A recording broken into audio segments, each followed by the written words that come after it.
You must have had some setbacks. Yes, you must have. Major. I don't think I've ever said this on any platform. See, we have a way. I've been a great admirer of Naomi Campbell. Now, when I took a measurement, she was very clear. Kwaku, I want what these guys are wearing. Yeah. I want this. Really? It was such a disaster. I'm standing outside waiting to go like, oh, come in. The next time the door opens up, I get the clothes thrown out. On the floor? It was, yeah. Huh? Oh. So I knocked. And then someone came and was like, can you come back later? Hi guys, welcome back. Today I have an amazing guest with me. I'm so honored to interview the chocolate man himself. I mean, I'm not gonna even introduce him because you know what? I feel like a lot of you probably already know him. He's made such a name for himself. He's doing amazing things. And so maybe you can tell us a little bit more about yourself. I want you to introduce yourself. Definitely. Well, my name is Kwaku Bediako. Creative founder, Chocolate Clothes Global. Featuring Yankson Limited. Okay. And, you know, several You're being all, oh, come on now. I need you to hype yourself because you know why, yeah? I'm an introvert. Come on. This guy's not an introvert. You should have seen the way he came in this door. He came in this door, he was so big. And I was falling asleep and I just woke up all of a sudden. Like, you've got such a huge personality. Even the way that I met you, you were just so out there. And like, you're hard to ignore. Am I? Yes. Well, then we thank God I'm a medium. Because if I was an extra large, 6'8", 9", that would have been a problem. Right? Absolutely, absolutely. No, but yeah, I mean, hey, I'm just, you know, creative founder, Chocolate Clothes Global, a brand or a business that was started as a one-man business. Yeah. And you know, with a vision or with a goal of setting up the biggest lifestyle brand and business in the world. That just happens to be from Africa, and so. You know, that has catapulted us into so many different other businesses as well. But in a nutshell, that is who I am. I'm a creative. I'm a lover of impact, social impact. I'm a thought leader. You know, everything. Okay, lovely. All right. So one of the things I want to know from you is, when I walk into this store, all I see is lots signs. Yes, dollar signs for sure. I definitely see some dollar signs. But all I see is this creativity around me. And I feel like you ooze it. Even the top that you're wearing, everything about you is pretty much creative. Like, how did you get to this point? Did you always want to go into designing clothes? How did you come about it? So yeah, so I've been a lover of art and a lover of creation or to create ever since I was born. Again, I was born and bred in Port Harcourt. I grew up in Nigeria. Different space. Port Harcourt in itself is a very, very different place. I was born in Rumukuta. Very, very different from most places. Then we moved to Accra. And when we moved to Accra, even where my parents stayed, or they wanted us to stay, was different. You know, both parents are professors. They were supposed to be staying on campus, on campus where they both worked. Yeah. But, you know, our parents being visionaries decided that, hey, no, we're not going to stay there. We're going to be the only family that lives out of campus. Really? Close to campus, but very, very So they were already, so do you feel like... They were very different. Right. We so were is that first, what kind of led you to be so different as well? I feel like I've never thought about it in that sense. But now that we are talking about it, it is the case. And for me, I was telling my video guy earlier on that for me, I've granted so many different interviews, but the most important thing is to get certain answers brought out of me. The same way I brought out certain answers from you. I know, right? I was like, gosh, this guy's good. Tell him stuff I've never told anyone before. Yeah, so, you know, so setting up in Domi Pillar 2 at that time, I think my dad's cousin and one Mr. Safwe J was the only family. But the area in which we set up were the first people to do that. You know, we were brought up on a 5-acre farm in the city. Very, very, very humble beginnings. Watched my parents start from nothing to what we are today for them. and then Right. with the extent of depth they've given us as kids as well. So I think in a nutshell, that started, it gave me, or it offered me an environment, being that I was born a creative. It gave me that environment to think, to operate. Right. I used to climb trees that which my dad hated. He would say, "You keep on climbing trees and you go and climb someone's wall." Right. We had so many dogs. I got to a point we had over 70 cats. Huh? Yeah. 70. It was a huge property on a farm What? in the city. So then you Wow. see cats, you see all the cats when food is being served. Yeah. Or when a car walks in, and now you see all the cats go close to the car because they want to get warm. So that in itself gave me our structure, how my dad put up the building was different. Everything about that space and property was different. And every year you watch new neighbors coming in. You get a new sense of the streets being developed. Stuff like that. So I guess, that in itself gave me, or fueled, the creative part of me, because I've got all my siblings and none of them are into the creative arts. Some of us, like my sister, who actually propelled me starting to get into chocolate or get into fashion, she's creative, but I'm the one who actually made the means out of it. Right. So you can say that my upbringing was definitely a part of it, because again, being creative started at a very young age. And then, when I got to junior high, I started designing, or I started creating caricatures. I had my own So you type can of cartoon. draw? Yeah. Really? Okay. I had my own cartoon characters. I started my own soccer league, and it started in my head. Then I had my own names for the soccer teams. Really? Started playing contest ball with my brother. Thinking about all of this, questions bringing all of these things out, because I'm like, oh wow, was that creative? And that, over the years, moved into designing cars, then moved into designing cars. When I was in secondary school, I started, I was doing physics, math, chemistry. How did you make your money while you were in secondary school? What were you doing? I'm interested to know. Very interesting. I'm really interested to know, because you're creative. I know you'll be thinking of some ideas. So none of the money I made in secondary school was out of being creative. It was all entrepreneurial. Okay, tell me. Started throwing different parties with different friends, holiday parties. Those were very minimal. And then I started selling laptops. You don't even want to ask me. Yeah. Okay. I had some few friends, got introduced to different friends. And I was like, I was a day student. I wasn't a boarder. Right. Typical boarders would be comes in the school. I was a day student. And so once I took to the love of selling, I met some friends, introduced me to some friends who were selling laptops in a place called Adabraka. Hey. So, when 15, 16, 17, I was aiding them sell laptops to, corporate organizations. We used to get the laptops at a very low price, and then, we'll be taxed to packaging them, going to sit in these corporate agencies, sending maybe 3, 4, 5 pieces because the company needed laptops. Yeah. I did that for almost about a year. Okay. And, so, I made some money on the side. I remember my last birthday, SS3, I bought everyone in my class pizza.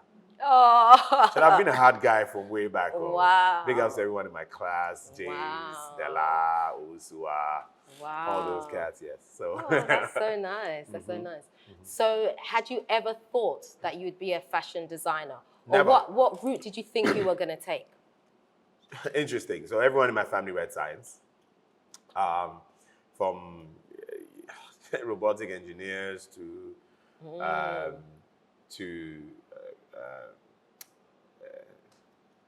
biochemists, to molecular biologists, to stem cells researchers, to nurses, to lawyers, to all of that. We've had, that is my family.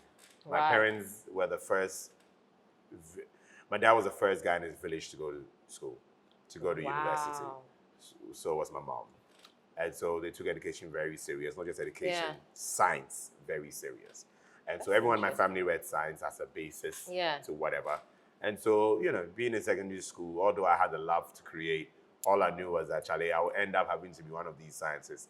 What I just didn't know was which part of the science I was going to be. In uni, I took to philosophy a lot. I loved the idea of coming up with my own definition for stuff, although a lot of the stuff I was doing was more IT based. I think I like to code. I did a couple of courses in that, enjoyed it. Okay. But I've always been a math person. I've always loved math. I love maths too. Yeah, I love maths. You know, favorite subject. Yeah, so I knew maybe it was definitely going to be something math oriented, but I still didn't know what. Okay. Um, So what was it like trying to then go into the creative space, having your parents be so education focused? Because that's a real thing, right? so basically, and it wasn't the question popular. to me is, did my parents take my art thing? There you go. You said it for yourself. I was trying to be diplomatic, but okay, you big said up it. to Professor K and Mary Fijnai Action. That's a tough one. You know, I've said this on so many platforms. Again, if you have parents who were the first in their villages to go to school and all they know is science being their source of victory, what do you think they would do? I remember back in secondary school when I told my parents that, hey, my results are in and that I want to go and do visual arts in Achimota School. Well, as you do know, Achimota School is the most premium school in Ghana. You know, set up by different governors. And so the school itself is a brand. It's not just a typical secondary school. It's a brand on its own. And so having been able to enter such an institution, my parents were like, oh my goodness, you are not going to go there and go and do visual arts. Well, you decide if you want to live on the streets and go to school. But you're not going to be in this setup. Yeah. And then go to Achimota School to go and do arts. You will do science. It was tough because that was where my love was. But again, I think my interest in math just made it easy, one or the other, for me to go through. You know, I used to do very well in chemistry and elective math, precisely. Used to struggle with physics a little bit, but you know, again, you know, we got through. But bottom line is, it was not going to happen in the Udro residence. Right.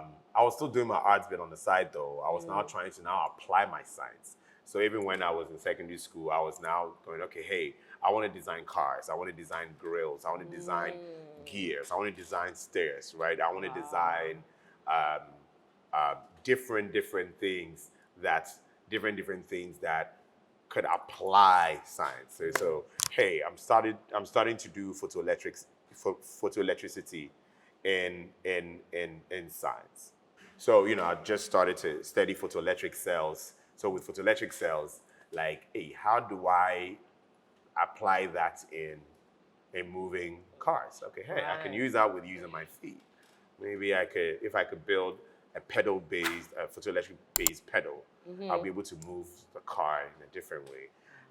You know, okay, if I'm supposed to move the steer with photoelectric cells, how do I do that? That could be a half clutch if it's close to the steer, and when you touch it, you move. Maybe we can apply that for those who don't have legs. You know, like that's how I started thinking. How do I apply the science to now my ever love? That's really good, you know, because one thing I will say is that until date, that's what I do. Till date, that's actually what I do. So I apply the science in every single thing, and that's what a lot of people don't know about me. That yes, I'm the lucky go calm. I like to party. But I party after the work. I don't party before the work. So there's a lot of thinking that goes behind a piece. A lot of thinking that goes behind a setup. A lot of ideas that go behind every single thing people may know about chocolate clothes or cacao or any of the brands or any of the businesses that I do. I feel that children from the West who have everything at the touch of their fingertips are almost disadvantaged in some way compared to children in Africa, because in Africa, we don't necessarily have everything. So we're forced to create. Like looking at children who build cars from scratch, or you know, applying your science to your creativity side. Do you think that because of that, it allows you to somehow then go further? That's a difficult one. I will agree to some extent that a lot of kids in our neighborhood, in our communities, don't have access to as much opportunities as those in the West. Yeah. As to whether or not the majority then use this as an advantage to build, that is very debatable. Okay. I say this because a lot of the projects we're embarking on now is as a result of lack of that. Now trying to build more lemonades out of lemons. Right, right. Because one of the biggest problems we have in our continent here is how in the absence of opportunity, people just end up doing things because, oh well, this is what I can do. Right, yeah. And so because of that, they just learn the skill set conversation or aspect of that, but don't learn the mindset of it. So we are faced with a lot of issues with people not being very intentional. Right. So you're dealing with an informal carpenter, informal plumber, someone whom have learned the job at a very early age. Yeah. He understands every aspect of it, but he will never show up on time. Yep, I've seen it. He will not give the work that much of depth. He only solves it to 80%, Right. leaves the 20% to chance, and it happens again. Then he's now doing try and error. Right. Instead of building a systematic solution to that problem. Right. And even now owning the blueprint. Yes, yes. You understand? And so I agree with the first part of what you said, but I think that we ought to start having more and more ideas on how to build blueprints. Yeah, yeah. So that when we get the chance or when we have the opportunity for people to support us, we are now giving what the world has never seen. Not a variation of what the world is used to. Right, right. Because sometimes the variation may work, but to get it to that point where the world, people start craving you, Yeah. it needs to be what the world has never seen before. Right. Yeah, I like that. Yeah. So your brand has become, can I say, international, global, because you've dealt with a lot of celebrities. So I feel like you've dressed so many people, you've gone out there. Would you agree? I feel like you've kind of really pushed your brand, like your brand has become like a really strong name. I mean, definitely the brand has definitely become a very strong force, great force to reckon with. Definitely living the goal and the objective and the main reason why we set up. But again, I'll be quick not to say that celebrities or just the captains of industries or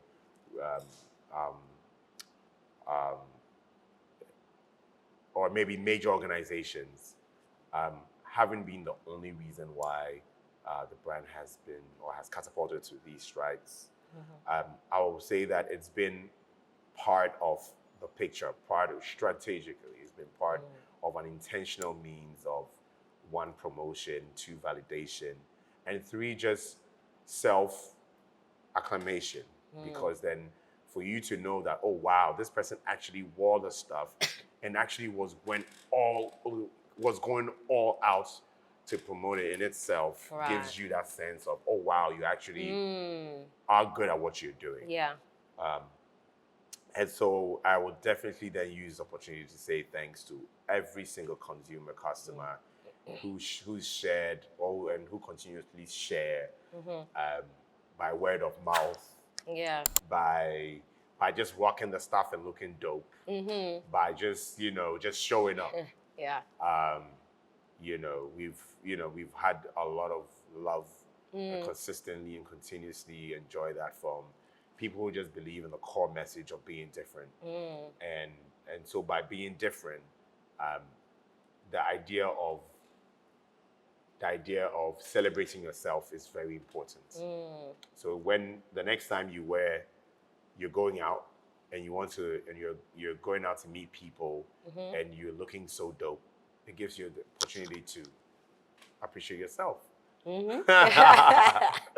To It's one of enjoy yours? yourself. Yes. Yep. Mm-hmm. And so that is there. Okay. But again, to answer your question, it's just been a great ride. We still have a lot of work to do with different organizations. We profiled on CNN, BBC, Forbes. We have loads of that coming. We've been validated or been promoted, to say the least, by Steve Harvey. We did a couple of seasons of Family Feud with Steve Harvey. Made clothes for the founder, Twitter, Square, Jack Dorsey, and some of the workers on Twitter. We've had the privilege of clothing Colin Kaepernick. Have the privilege of Michael B. Jordan, Beyonce's dad. Hey. There's a lot. This guy's a heavy hitter. The list goes on. Eddie Cuddy, for the sake of our Londoners, Eddie Cuddy, Carl Loco. That's amazing. We've actually made clothes for the current king of England, King Charles. Then was Prince Charles for his 70th birthday. Really? Hey. I didn't know that one. Yeah, okay. This goes on. Boris Kujo, Buzomo St. John. The list goes on and on. Jamie Foxx. So many. Sam Richardson. We've done a lot of work in Hollywood and out of Hollywood, and we still continuously do that. Yeah. We currently work with the Grammys African team, so we definitely make clothes for the president, Harvey Mason Jr., president of the NAACP, Derek Johnson. It's just a tall list. Ghanaian and African based. We make clothes with different people in Nollywood, RMD. Majid Michelle. You have quite a list there. It's a lot. It's a lot of people, and it's a consistent thing. Yeah. A lot of these I constantly have relationships with. You're right. Big up to you, right? Okay, nice. I'm sure the crew could go around the store. Yeah, see some other pictures. Cardi B. There's a lot of different people. Okay, that's so good. Yeah. But so I want my interview to be different to other people's interviews. So I'm gonna ask you because it's nice to talk about all the all the things and how wonderful it all is, but it can't have been like that all the time. You must have had some setbacks. Yes, you must have. Major. I don't think I've ever said this on any platform. So tell me. See, we have a way. So okay, all right, let's do this. So tell me. I've been a great admirer of Naomi Campbell for several years, and seeing what she's doing for our blackness and our chocolate economy. And so when I did meet her 2018. Same year I met the owner of ASOS.com, Jack and Jill, bestseller, Andres Paulson. He was like a good mentor of mine as well. And so we're in the same space. So first of all, everyone was trying to take a picture with her in the morning, and her manager wasn't allowing that. But funny enough, I was the only person she kind of allowed. Again, maybe just because of charisma, right? So a month later in the evening, I knew her, she didn't know me. So in the evening, there was a function that was happening. And then, I clothed almost everyone who was there, everyone significant over there. So when I got there, everyone was pulling me, hey, X wants to see you. Hey, Andres wants to see you. X wants to see you.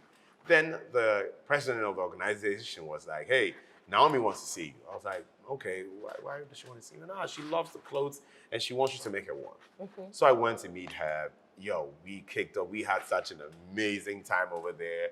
We used to call ourselves literally almost every day till I got to take her measurements. Now, when I took her measurements, she was very clear. Kwaku, I want what these guys are wearing. Yeah. I want this. And knowing me, how God is Naomi, I'm like, I'm not just going to do that. I want to add some spellings. Right. And, achonibis, extra seasoning. Man, it was such a disaster. Really? It was such a disaster. Like, Every time I think of it, I'm like, oh my goodness. Why? What happened? So I did this trying to add some feminine touch to it. Right.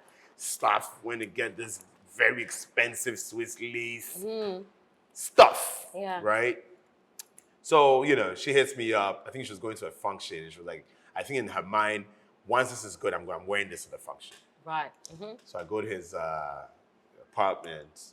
An apartment block. She was already doing some stuff in her room. So I'm waiting downstairs, chilling out. I can't wait for it. Now Campbell to rock chocolate. So I'm drinking my whiskey. And then, she hits me up. She's like, hey, when are you seeing? I'm like, hey, I'm around. She's like, all right, don't come up. So I go upstairs. I think she was changing. So someone picked up. So you know how sometimes you knock? Yeah. Someone comes, it's not her. Definitely not. And then I had just steamed the stuff again from the apartment block. So they are putting it in a transparent thing. Right. Kind of like when you just have your outfit laundered. And so again, my first lesson, it has to be branded right. So I'm standing outside waiting to go like, oh, come in. The next time the door opens up, I get the clothes thrown out. Huh? On the floor? It was, Huh? So I'm like, Oh. so I knocked. And I was like, and then someone came was like, can you come back later? So I went downstairs. Now, I didn't know what to do. I bet. Should I shoot myself? I had a whole icon just throw out my clothes. Like, Yeah. what happened to the other validations? Like, Yeah. did something just happen? So I went downstairs to drink more, clearly, Yeah. trying to figure out what the next steps was. Did you realize at that point she didn't like it? I didn't even know what has happened. Right. What just happened? Okay, so you weren't aware. So, anyways, 15 minutes later, I get a text from her. Hey, darling, where are you? You said you're coming. So I'm like, hey, darling, I came and gave the closing, but it was given back to me. She's like, when? Where? Who? I'm like, okay, I'm downstairs. It's this white outfit. I don't recall seeing nothing. No, babe. Oh, babe, come up. I go upstairs. So first of all, I hesitated. I didn't know whether to go or not. Oh my gosh, like going to the headmaster's office. Hey, but even headmaster is okay. Yeah. A couple of lashes here and there, you are good. No. This was my life we're talking about. This is like the biggest in black, chocolate fashion economy. Right. Throwing my outfit out. Yeah. So eventually a master carriage went upstairs to the room. As soon as I knocked, I'm like, it's me. I was like, hey, came to hug me. Yeah. She's a big fan of me. So I'm like, Yeah. So when I showed her what it was, she's like, wait, is it this? No, chocolate, no. I wanted it like, so she took, and I know how she is. If it wasn't what she wanted, I don't think she would have ever reached out or ever spoken to me. She took time to run me through over 300 clothes that were in her apartment block to understand what she wants. If it's that, is this, if this, so then this is what she wanted. She wanted what I'm wearing, this is how it should be like, blah, blah, blah.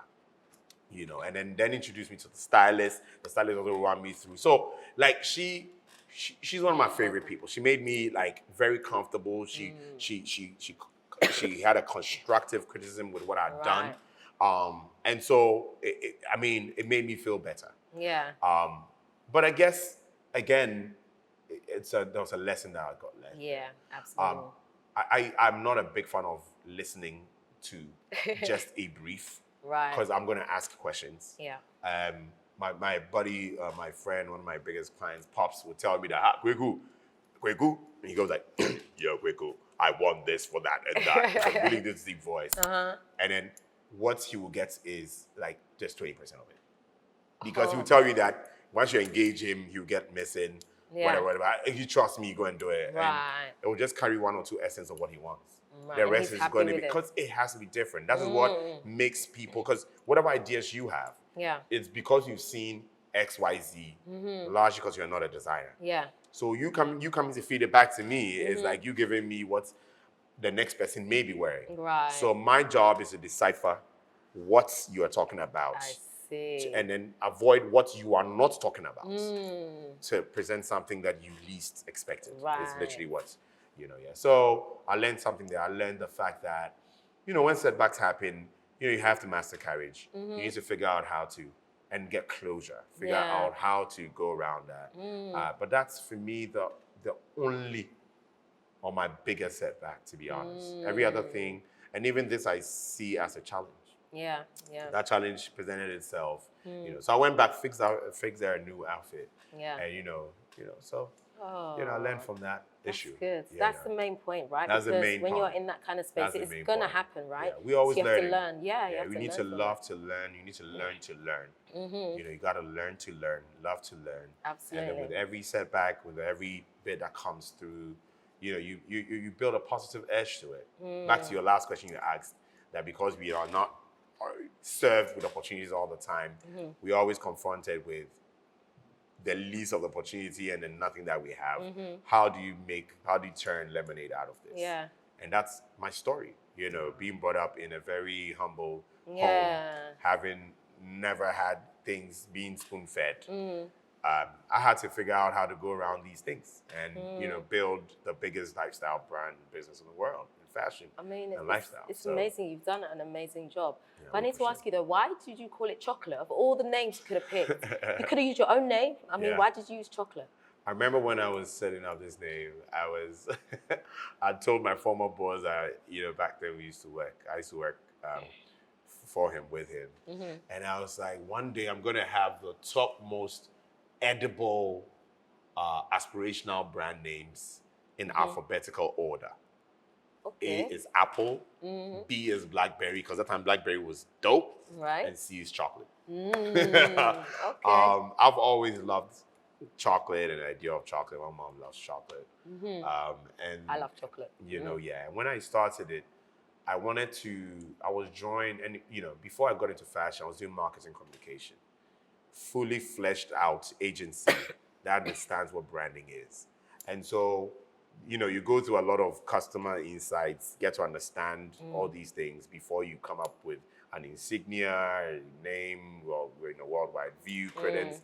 What are all the facets of branding? So I did that test, that research.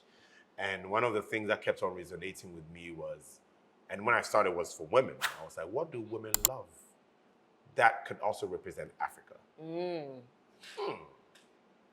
Several names came into mind, and I was like, wait, chocolate. What was close to chocolate? What was second? If it had cocoa. Oh. It was cocoa. And for me, I was thinking about addiction. I was thinking about cravings. That was it. And for me, sex sells always. So I was like, what kind of sexy name can I add to a brand name? You know what? That it does work. Because when I came across you and you said, I was introduced to you as chocolate. Yeah. They're like, have you met chocolate? You thought I was a stripper, huh? I wasn't sure. Yeah. Well, who knows? Maybe, designer by day, stripper by night. Who knows? Yeah, I'm going to leave my number down there. Yeah. I love that. Yeah. Yeah, so the name, several names. So Coco wasn't part. It was, my boss suggested Coco. And I was like, nah, I think it's too generic and it's too, chocolate. Hey, even in movies, you hear that chocolate sister. Yeah, like when a woman is describing a man, and it's like, that chocolate. Chocolate. I was like, that is the name. That's the one. That's the one. Yeah. So the very first logo was a mannequin in the form of a popsicle.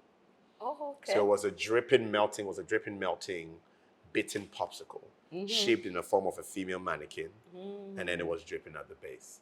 And so when we did the initial start for women and we started to men, I was like, we can't represent that. And representing with a male mannequin is like, let's think outside the box. Yeah. We're like, all right, let's use the C, but let's make the C very special. And then let's have it look like it was bitten. I don't know who buys the center of any popsicle first, but that's what it is. So the logo itself is a dripping, bitten popsicle. Right, I see. So we did that. When we started for men, we realized that, it tells the same story. Depicting Right. chocolate man is an aspirational thing. Absolutely. We can now have a name that represents something positive in Africa, that represents, that beacon of hope for all of us. Yeah. Okay. And what is aspirational? How do we build a household name that'll be on the lips, the hearts and Yeah. lips of. Well, you of- can't of forget a chocolate, certain that's way. for No, sure. you can't. You can't. Definitely can't. You cannot. Cannot. I want to ask you, right? Do you think that you would have been able to launch your brand as big as this if you were in the States? Because I know you stayed there for a while, right? Do you think it Not would have been that different? much, but What was your experience like there? Give me it in 2 minutes. This is such a crazy question. So I would say yes, I would have been more exposed in terms of the industry, the global industry. And I would say no because look at what you've created.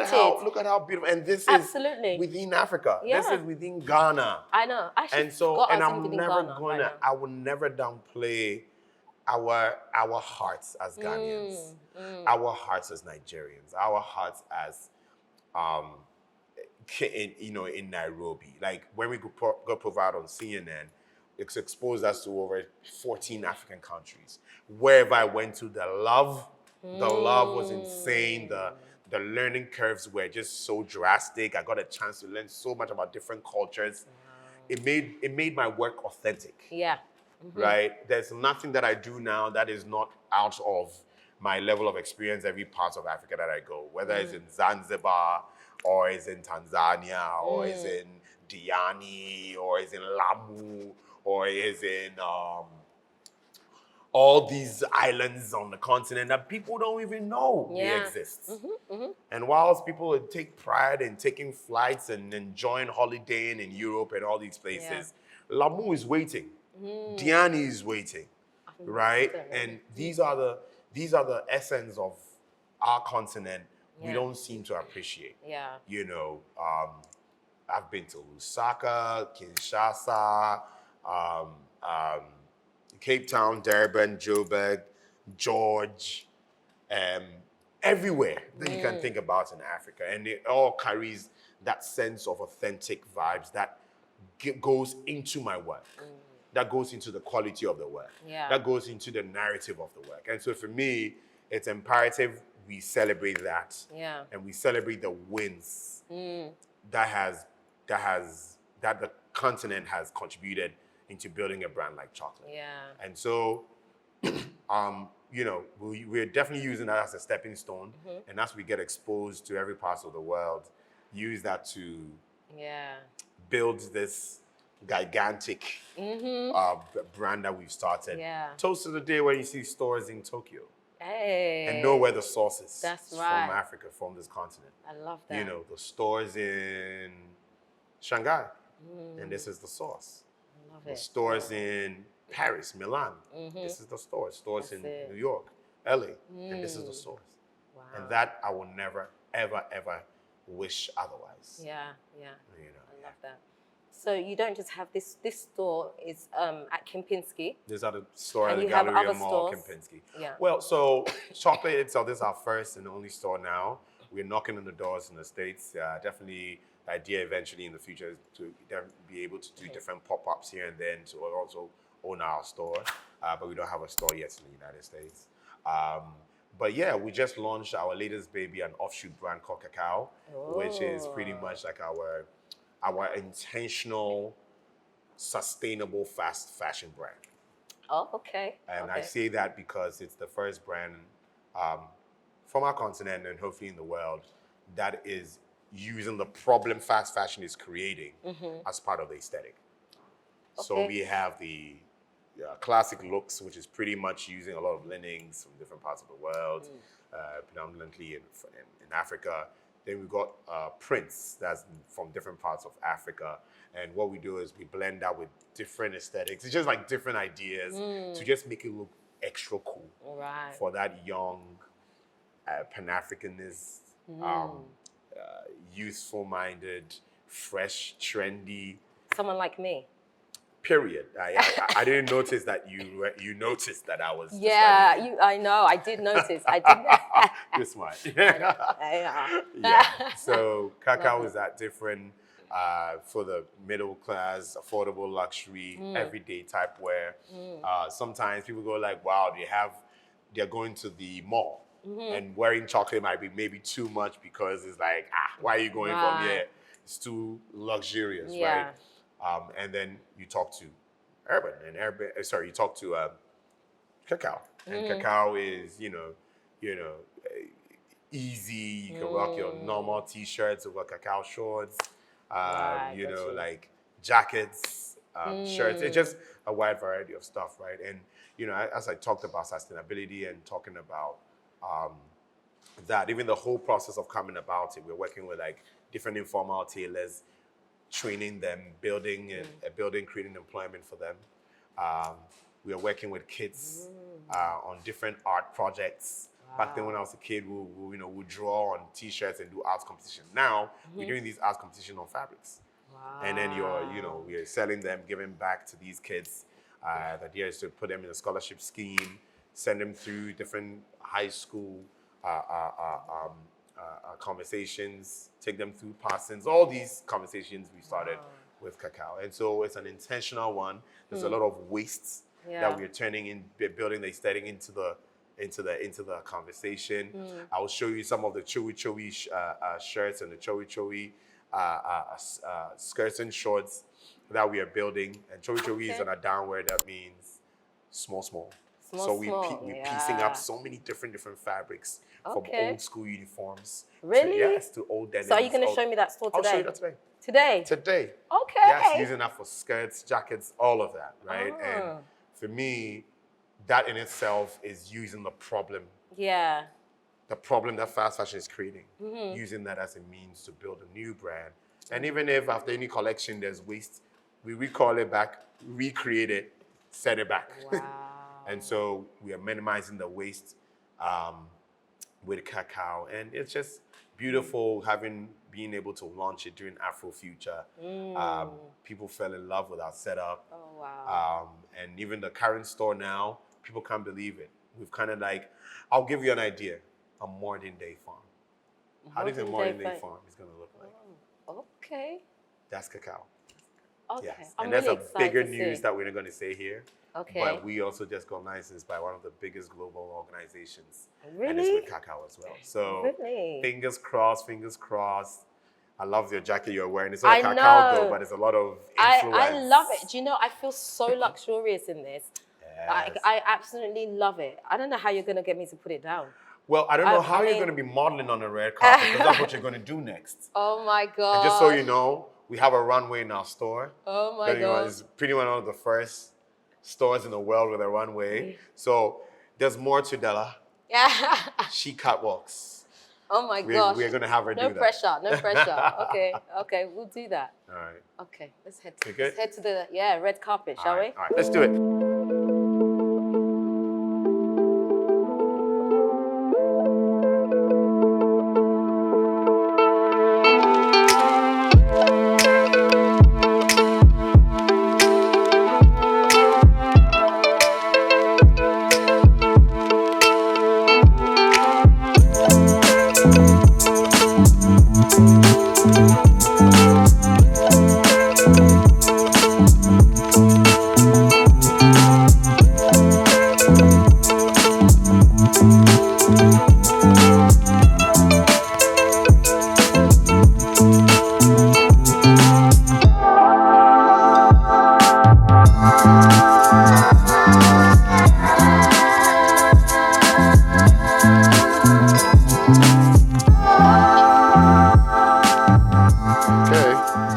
Before you enter Cacao, you have to be in Cacao. I'm sorry. Oh, okay. I'm sorry. So, kindly pardon me, but yeah.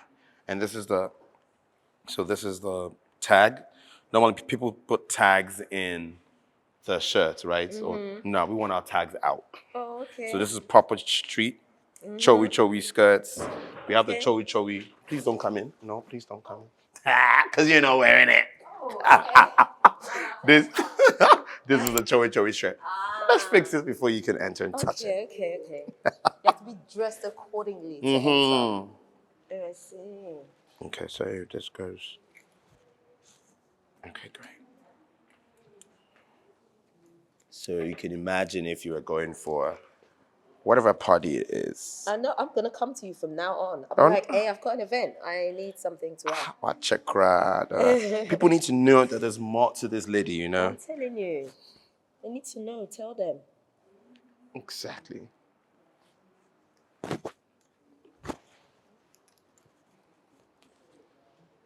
Are you comfortable? Yeah.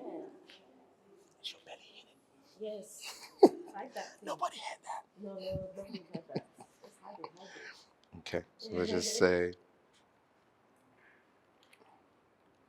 Okay. So, welcome to Kaca. Oh, thank you. Thank you. First of all, how do you feel? Please come this way. Okay. Come have a look at it. Oh, this is cute.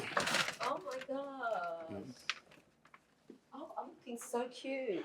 I love this. I'm wondering why you didn't dress up like this morning. I know. You should have had this delivered to my house. That's what you should have. So really, it's your fault. My mistake. I'll take that responsibility. I forgive you. So this is cacao. Oh my gosh. There's so many different elements of cacao. I did explain to you that there's the classic version, and then these are all classic. This is classic, Right. classic. And then you have the street style. So the street style, it's very important to us because that's where the sustainability comes in. We're working with different artists. Yeah. This is by our first artist, Dante. He's the one who's been with chocolate ever since we started. He did the murals, all the murals you have in the store, the paintings. You know what you were asking earlier?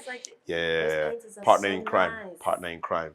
So we did this where the story is based on most of our old games used to play versus the modernized games and all the games that are interwoven in between. So you have Alikoto. I don't know when you were a kid, you ever came across the Alikoto? Do you know? I don't know what that is. It's like a pen top. They put like the battery heads, fill it up, and you have to spin it in sand. And then you need to make sure that you hit it so it falls on flat on this. It was some ghetto stuff. No, they were good games. I like the bottle flip ones. Okay, those are the modern games. But the old ones, there was spitting gear, there was tomato. You know tomato? No. The one in box, but at least you know Ampe. Yes, I know, but I can't play though. Don't ask me to play. Okay, I'm gonna show you how to play Ampe. I mean, it was the girls thing, but I'm not good at this. Yes, so it's like rock, scissors, paper kind of thing. Yeah, okay, so do you want straighty or crookie? Straight. Okay, so we need to go 1, 2, 3. So on your 3, you have to pull out one leg. So 1, 2, 3. Now, if this leg meets this leg, that's you win. But if it's on the other side, I win. Okay, great. Okay, let's give it a shot. Okay, go. 1, 2, 3. Nah, you faked it. All right, let's go. So let's say 1, 2, 3. So 1, then jump. 1, 2, 3. Okay. Ready? Let's go. 1, 2. I won. Okay, one more. Okay, let's go. Okay. 1, 2. Okay, I got it.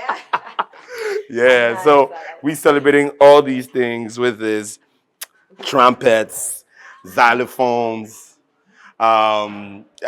soccer, skating, tie. You know how these are just recycled clothes. These are waste fabrics. Right. That we've actually hand drawn. These are all hand drawn. Right. These are all hand drawn. These are like denims, all hand drawn. When you talk about waste, then let's talk about the aesthetic of the space. You take a look at like this. So we're in a modernized farm. You remember I gave you a twist? Yes. So that is a tree. That is a cocoa tree. Using that as a rack. And then you have the clothes hanging on all of them. Okay. Yeah. And then you have the log. When you go to every farm, people drink on the logs. Yes, there are no chairs in there. Yeah. It's like a falling tree. You can sit down. Have a seat. And okay, I'll sit next. How does it feel in your chowi chowi? Listen, I feel good. Look at I have you. to think about where I'm going after this. You are not. You are not. You are, I'm traveling with your skirt. I'm telling you, it's a traveler's item. You know, you wanna be pretty, be cute, Yes. chowy right away. So yeah, so you sit here when you want to get drunk in a farm. This is literally where Nsefo and Pito and everything is served. And so we wanted to create that whole dynamic over here. I feel it. The sacks over there are acting like mulch. So mulch is like literally when the leaves fall. But this time around, the leaves are the fabrics, right? So let's come this way. Let's see some of the old fabric. So look, these are pieces that were just lurking in the store. We're done. So we packed all of them, use it with aesthetic, and then put the cocoa. So like it's harvested. I see You it. get it? So it adds to the look and feel of the space. And sometimes we ignore some of these basic things, but this is the story. Yeah. The story is about us. We tell the story of how our farms look like. Yeah. How it's not as old, tattered, full of house flies. No. People make it look like agriculture is some crazy thing. Yeah. We have a brand now that represents who we are, and Agric has always been part of Africa. And so calling our brand Cacao, which literally means raw and processed cocoa, or means cocoa in French, gives us the opportunity to celebrate our wins. We've been winning with agriculture from back in the day, and today we have a brand that's is excited to showcase how a typical modernized farm is. Tell the stories with old denims being pieced up together. So these are chowies as well. That's the classic. I love the thought that you have behind this. Yeah, I'm putting it all together. I can tell that you haven't just opened a shop. You've given it thought, and there's a story behind it. Totally. And we get a chance to build a team that understands the same story as well. We're now building teams that understand the future of where we're going. Not just, hey, let's put on nice clothes. Let's talk about an issue. You have old clothes in your closet that you've not worn in several years. Hey, bring it in. Let's get the kilos in and get a free outfit. Bring all these old clothes, bring your old school uniforms, bring whatever old thing you have in your adaka, in your case. Okay, bring it in. And then let's upcycle, recycle it. Let's get it. So people can actually bring their stuff in. That's what, We're going to start. We're going to roll that one out. The more kilos you have, the more you have, you get more and more discounts on your, This is a brand for all. It's like, hey. My one, everything is free. Then make sure you bring like 20 cases. Yeah, the weights that I will have. I've got so much old clothes. So the weights that I have. Ladies and gentlemen, we have the first person who is taking a free outfits. I'm happy. Yeah, so welcome to Cacao, the future of fashion, future of sustainable fast fashion. Essentially, We're opening this up in at least 17 countries within the next 5 years. So, all within the Pan-African region. We're gonna the website should be up in the next few weeks. Currently, it's still being hosted under the Chocolate Clothes Global Portal, but we're going to be out in the next few weeks, and so people could buy online or visit any of the stores when we're ready. In Lusaka, in Kinshasa, in Joburg, in Kigali, in Dakar, in Ghana, wherever is a fashion capital in Africa. Just know that there's going to be a cacao close to you. I love that. Chocolate inspired. Well, I just want to say thank you for taking so much time with me. I know you have a busy day ahead of you, and you've taken a slot out of your day to talk to me on camera, so I appreciate that. And I want to say one thing about you that I really, really love is that you're so personable, right? I love that you meet people where they're at, and you don't have any pretense about you, and that actually means a lot. That says a lot about your brand. So honestly, I would patronize your brand just for that alone. Honestly, no barriers. I love that. I appreciate it. And I'm going to tell you this as well. No cap. That skirt looks good on you. I think. I know it does. Yeah. I mean, listen. You also can't come here and take time off your busy schedule and everything. So, anyways, on behalf of Abna and the whole Cacao team, this is a little gift from us to you. Oh, thank you. I'm going to wear this to my next event. Hey, they ain't ready for it. Yeah, they ain't ready for it. They ain't ready. Please turn. Is it, flip around and show some. Yeah, they don't even know. Oh, no. Yeah, no, I appreciate So it. thank you so much. You're so welcome. So do you have an Instagram or where can people find you? I know you Yeah. have a website. Yeah, so we so cacao is cacao_chocolate inspired on Instagram. It's new as it comes. It's barely some few days or weeks old. wow. The website definitely is coming, almost done. And on the website is going to be www.chocolatecloseglobal/cacao. We're yet to, we're yet to set up our own cacao website, which is going to be done. And then, in terms of chocolate as well, it's Chocolate Close Global on Instagram and all. So, yeah. Yeah. Lovely. Thank you so much. Okay, guys, that is the end of today's video. Please do head over, check out his Instagram, his website, purchase something, support the cause. I'm all for it. You guys should be too. I'm very honest about certain things. Check out this guy. Keep an eye on him. He's going to be doing some big things. I know it. Anyway, if you haven't already subscribed to this channel, do me a favor. Hit the subscribe button and the notification bell. Don't forget to also like, comment, and share this video. Until next time, we are out. Wait. You can't end like that. We can't talk about all the clothes without talking about our dreadlocks here, guys. Oh, look at go this. get some dreads. Go get some dreads.